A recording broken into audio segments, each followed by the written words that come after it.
Hello, this is Kevin T. Rodriguez, and welcome to another video review from TheMovieWizard.com.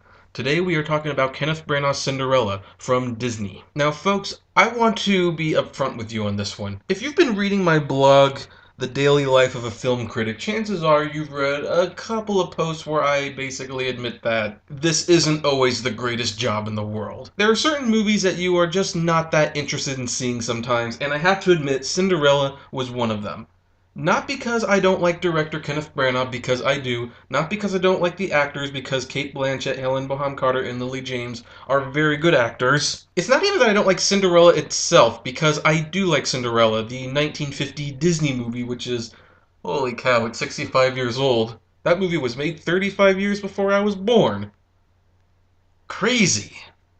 Now, the reason I wasn't looking forward to it is because Disney's kind of gotten on this kick of remaking movies that we like, that are already good, and not really doing much better with them. Maleficent was certainly no improvement from Sleeping Beauty. I doubt Beauty and the Beast is going to be an improvement from the other movie they made that was nominated for Best Picture. The only live-action movie that I think kind of worked was Alice in Wonderland, and really the only reason I recommended that was not because it was better than the Disney movie, although it certainly was, but because it was the only Alice in Wonderland movie I'd seen that was kind of competent as a movie, which is really saying something. But whereas the Alice in Wonderland animated movie was easily one of Disney's worst movies and could use some improvement regardless how minor, the Cinderella movie was perfectly fine and adequate, even if it had more mice than you might remember it. So of course, I wasn't really looking forward to seeing this in live action. I figured they would just make it worse. I am happy to report I was wrong.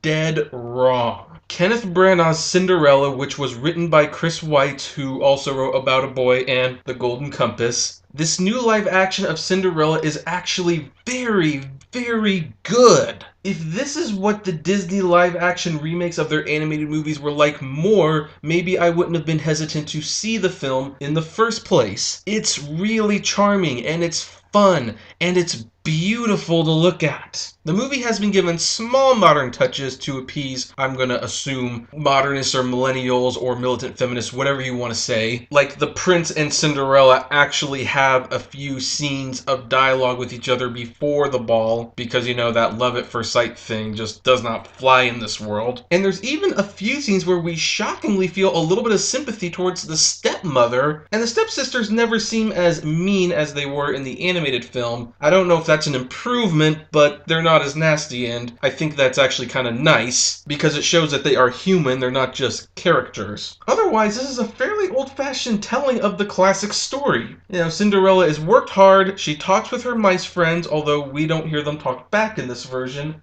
She goes to the ball, the prince falls in love, and true love triumphs over all. What else do you need? Honestly. As far as the direction goes, it's very competent. The visuals are beautiful. This is a great looking film. I saw it in IMAX, and it just goes to reinforce my opinion that the IMAX screen, especially when it's a big one, not only matters, but can be so much more than just this place where you go to see loud action movies. It immerses us in this fantastical world, although I can guarantee you it will look just as good on a standard screen, just not as immersive. The movie also comes with a Frozen short before the movie begins, which I know some people hate Frozen, and guess what? You're gonna hate this short too, because there's a song that's in the short, and it's really catchy. It's probably not gonna be as big as Let It Go, but oh boy, are your kids gonna be humming along to it all the way home. On the final grade, I give Cinderella 4 out of 5 stars. This is a wonderful family movie. I wish we could see more family movies like this. I do want to end on a note, though, that I still am hesitant about Disney remaking their animated classics. I'm not particularly looking forward to Tim Burton directing Dumbo. I don't think the Beauty and the Beast remake is going to top the animated movie, and I don't want them to start making Aladdin stuff. After all, this is the